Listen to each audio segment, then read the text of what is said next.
بسم اللہ الرحمن الرحیم۔ السلام علیکم ناظرین، میرا نام ثروت ولیم ہے۔ ناظرین، کل سے ایک تو اسلام آباد ہائی کورٹ کا ماحول بڑا عجیب و غریب سا ہوا ہے، بلکہ میں کہوں گی کہ وہ پورا نظام تہس نہس ہو گیا ہے، اور دوسرا جو سیاست کا نظام تباہ و برباد ہوا ہے وہ کل عمران خان صاحب کی چٹھی سے ہو گیا ہے۔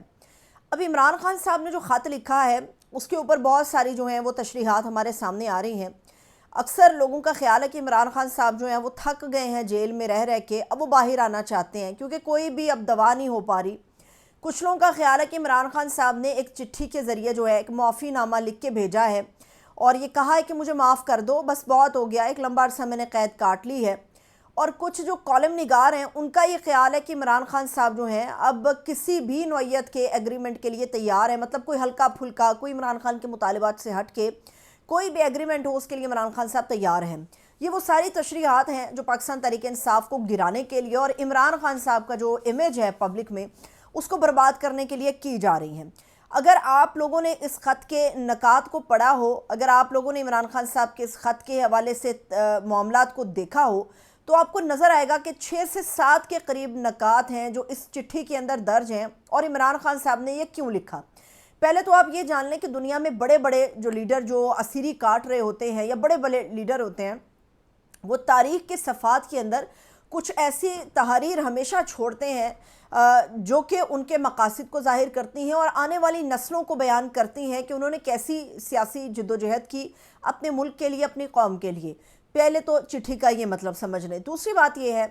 کہ عمران خان صاحب نے ان 6 کے 6 نکات کے اندر جو ہے وہ جو پالیسیز ہیں ان کو تنقید کا نشانہ بنایا ہے۔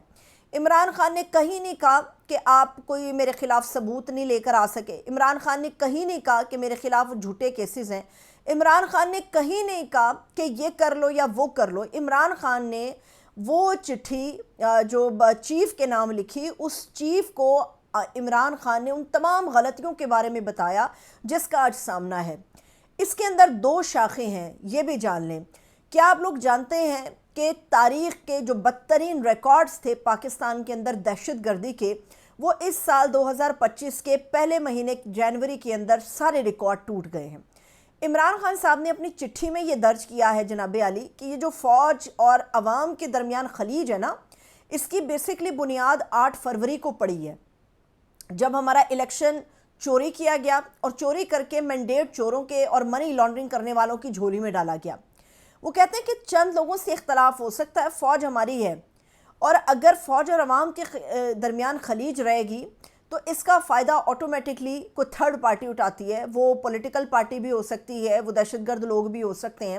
اور عوام جب تک اپنی پاک فوج کے پیچھے نہیں کھڑی ہوگی وہ مضبوط نہیں ہو سکتے۔ اس میں ان نکات میں کہیں آپ کو نظر نہیں آئے گا کہ عمران خان صاحب نے کوئی معافی مانگی ہے، عمران خان صاحب نے کوئی یہ پیغام دینے کی کوشش کی ہے کہ جی میں تھک گیا ہوں، میں بہت تھک گیا ہوں۔ تو اس چیز کو آپ کلیئر کر لیں کہ عمران خان نہ تو ڈیل کر رہا ہے نہ ڈھیل مانگ رہا ہے، اور جن لوگوں کا خیال تھا کہ شاید پی ٹی آئی نے اپنی پالیسی تبدیل کر لی ہے، وہ ہارڈ لائنر سے سافٹ لائنر بننے کی کوشش کر رہے ہیں اور کسی ہلکی پلکی بھی معاہدے کے اوپر ایگری کرنے کی موڈ میں نظر آ رہے ہیں،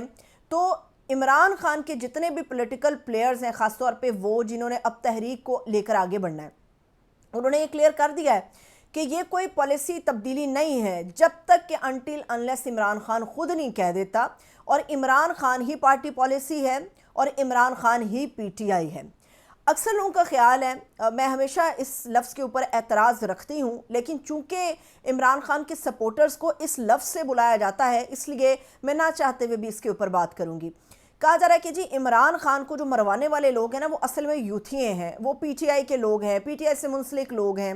اور ان یوتھیوں نے عمران خان کو پہاڑ کی اس چوٹی پر لا کر بٹھا دیا ہے کہ اب نیچے دیکھتا ہے تو اس کو خوف آتا ہے، اترنا چاہتا ہے مگر نیچے اتر نہیں پاتا، کیونکہ وہ چوٹی کی انتہائی سطح پر عمران خان کو ان یوتھیوں نے بٹھا دیا ہے۔ اتنی امیدیں عمران خان سے اور پبلک کے سامنے لا کر کھڑا کر دیا ہے کہ عمران خان چاہ کر بھی اپنی مرضی کی ڈیل نہیں لے سکتے، عمران خان چاہ کر بھی اپنی مرضی کے لیے ڈھیل نہیں طلب کر سکتے، کیونکہ اب پبلک کے اندر ایک امیج کا سوال ہے۔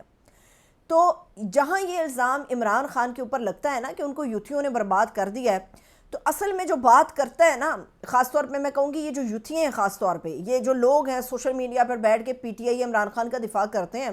ان لوگوں کو لگام ڈالنے کے لیے قوانین لائے جا رہے ہیں۔ انہوں نے عمران خان کو پہاڑ کی چوٹی پہ نہیں بٹھایا، انہوں نے عمران خان کو بتایا ہے کہ پبلک سپورٹ کیا ہے آپ کی۔ انہوں نے عمران خان کو بتایا کہ خان صاحب آپ کھڑے رہیں، قوم آپ کے پیچھے کھڑی ہے. لیکن سوال یہ ہے کہ ایک طرف تو عمران خان ہے، دوسری طرف اسٹیبلشمنٹ ہے.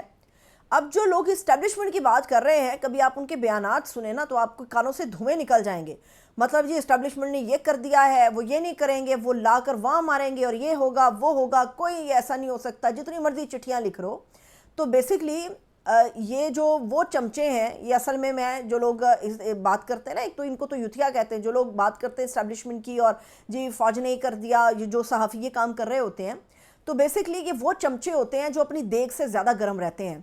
اور ان کے اوپر بالکل فواد چودھری نے کہا ہے، بہت سارے لوگوں کے اوپر، خاص طور پہ خاص صحافی کو، خاص طور پہ منیر فاروق کو انہوں نے ٹارگٹ کر کے کہا ہے کہ جو چمچہ ہے نا یہ دیگ سے زیادہ گرم ہے. مطلب وہ ہمارے دوسرے الفاظ میں کہتے ہیں شاہ سے زیادہ شاہ کے وفادار ہونا. تو بیسکلی ان صحافیوں نے بھی یا ان ولاگرز نے بھی اسٹیبلشمنٹ کو یا فوج کو یا اعلیٰ قیادت کو یا طاقتور ادارے کو وہاں پر لا کر کھڑا کر دیا ہے کہ اب وہ نیچے پیر رکھتے ہیں تو نیچے سارا تتا ہی تتا ہے. اب ان کے پاؤں جلتے ہیں. نہ انہوں نے قابل چھوڑا اسٹیبلشمنٹ ایک قدم پیچھے ہٹے، نہ یہ الزام لگاتے ہیں کہ جی یوتھیوں نے عمران خان کو ایک قدم پیچھے ہٹنے کے لیے چھوڑا ہے. درمیان کا راستہ اگر نہ نکالا گیا تو حالات بہت زیادہ کرٹیکل ہو جائیں گے، یہ ہمیں یاد رکھنا چاہیے. اب آتے ہیں جی اسلام آباد ہائی کورٹ کی طرف. اسلام آباد ہائی کورٹ کے اندر جو بربادی آئین کا اور قانون کا نام لے کر ہوئی ہے، اس کی تاریخ میں آپ کو مثال نہیں ملے گی. اور اسلام آباد ہائی کورٹ کے اندر جو ججز کے ٹرانسفر کے حوالے سے چیزیں چل رہی ہیں اور لائے گئے ججز ہیں، اس میں یہ صاف نظر آ رہا ہے کہ وہ ججز جنہوں نے یہ بتایا ہے خط کے ذریعے کہ اسلام آباد ہائی کورٹ کے اندر، خاص طور پہ ہمارے فیصلوں کے اندر، کیسز کے اندر مداخلت ہوتی ہے، اس کو روکا جائے، اس کا راستہ روکا جائے اور ہمیں انصاف پر مبنی فیصلے کرنے دیے جائیں. اب وہ جو انصاف پر مبنی فیصلے تھے وہ سارے کے سارے پی ٹی آئی یا عمران خان کے حق میں تھے اور مداخلت انہی فیصلوں کے اوپر ہو رہی تھی. گورنمنٹ سے ریلیٹڈ کیسز ہوں یا خان صاحب سے ریلیٹڈ کیسز ہوں، ان کی بڑی تعداد اس وقت اسلام آباد ہائی کورٹ کے اندر ہے. اور اگر انصاف کے اوپر مبنی فیصلے ہو گئے تو خان صاحب تو کل ہی جیل سے باہر آ جائیں گے، ممکن ہے کہ آج ہی جیل سے باہر آ جائیں. تو خان صاحب کا راستہ روکنے کے لیے اور انصاف کا راستہ روکتے ہوئے جو چیز ہوئی اس کو مداخلت کا نام دیا گیا اور خط ایک تحریر کر دیا گیا. اب چیف جسٹس اسلام آباد ہائی کورٹ عامر فاروق نے چونکہ سپریم کورٹ کی طرف ان کو لے جایا جائے گا، تو اب وہ چیف جسٹس تو چلے جائیں گے، پیچھے بندہ کون آئے؟ اب جو سینئر کیٹیگری کے اندر ہیں وہ ان میں وہ ایک جج شامل ہیں قیانی صاحب، جن کے اوپر یہ کہا جا سکتا ہے کہ ان کو ہی چیف جسٹس اسلام آباد ہائی کورٹ بننا چاہیے. لیکن بدقسمتی کی بات یہ ہے کہ ان کی جگہ پر مطلب 26ویں ترمیم آئی تو 26ویں ترمیم سے سپریم کورٹ کے چیف جسٹس کا ممکنہ چیف جسٹس جو کہ منصور علی شاہ تھے، ان کا راستہ روک دیا گیا اور ان کی بجائے جسٹس یحییٰ آفریدی صاحب چیف بنا دیے گئے. اب یہ جو کام اسلام آباد ہائی کورٹ میں کیا ہے اور چیف نے اس کا سہارا لیا کہ یہ آرٹیکل 200 جو ہے وہ آرٹیکل 200 سے انہوں نے محسن اختر کیانی صاحب کا راستہ روک دیا ہے. کل تک انہوں نے سینئر پیونی جو جج تھا اس کی حیثیت کو تبدیل کیا اور آج جو ایڈمنسٹریشن کمیٹی ہوتی ہے جس کا رول ہی یہ ہے، جس میں سالہ سال سے یہ ہوتا ہے کہ جو 3 موسٹ سینئر جج ہوتے ہیں وہی ایڈمنسٹریشن کمیٹی کا حصہ ہوتے ہیں. اب یہاں پر یہ واردات انہوں نے ڈالی جو آج صبح ڈالی ہے کہ ایڈمنسٹریشن کمیٹی سے جو موسٹ سینئر آدمی ہے اس کو نکال کے باہر کیا ہے اور نئے آنے والے جج کو یہاں پر بٹھا دیا ہے، اور اس کے علاوہ جو 9ویں نمبر کا ایک جج تھا اس کو لا کر اس کمیٹی کا حصہ بنا دیا. میں آپ کے سامنے چیزیں رکھتی ہوں. لاہور سے جو لایا گیا ہے سرفراز ڈوگر صاحب کو، جسٹس سرفراز ڈوگر صاحب کو، یہ 15ویں نمبر سیریل کے سے ان کا تعلق ہے اور لاہور کے اندر اس وقت 16,000 سے زائد کیسز پینڈنگ ہے. وہاں سے گنجائش ہے کہ آپ 25 سے 30 کے قریب نئے جج ہائر کریں تو چیزیں کلیئر ہوں گی. لیکن وہاں پر ججز کو ہائر نہیں کیا گیا، وہاں سے سرفراز ڈوگر صاحب کو اسلام آباد ہائی کورٹ میں لایا گیا. اب یہ کہا جا رہا ہے کہ جو سینیورٹی لسٹ کل تبدیل ہوئی اس میں 3 موسٹ سینئر لوگ ہونے تھے اور ان کے اندر جو ہے جسٹس محسن اختر کیانی کو سائیڈ لائن کیا ہے یحییٰ آفریدی صاحب نے، اور سردار محمد سرفراز ڈوگر جن کو لاہور سے لایا گیا ان کو سینئر پیونی بنا دیا گیا. پھر آج انہوں نے ایڈمنسٹریشن کمیٹی کے اندر یہ کیا کہ اس کی حیثیت تبدیل کر دی. اب جو 3 بندے وہاں پر تھے ان میں جسٹس عامر فاروق تھے، جسٹس محسن کیانی صاحب تھے اور جسٹس جو ہیں وہ اورنگزیب صاحب تھے. اب انہوں نے یہ کیا کہ عامر فاروق صاحب نے انہوں نے ایک تو اپنا نام برقرار رکھا اور اس کے بعد انہوں نے سرفراز ڈوگر کو رکھا، یعنی کیانی صاحب کو نکال باہر کیا. وہ کہتے ہیں نا مثال بنانا کہ آپ کی ہمت کیسے ہوئی کہ آپ پبلک نوٹس میں یہ چیز لے کر آئے اور عدالتوں تک گئے کہ جی یہاں پر مداخلت ہوتی ہے. تو بیسکلی انہیں مثال بنایا گیا. کیانی صاحب کو یہاں سے بھی فارغ کیا اور سرفراز ڈوگر صاحب کو ان کی جگہ پر بٹھا دیا.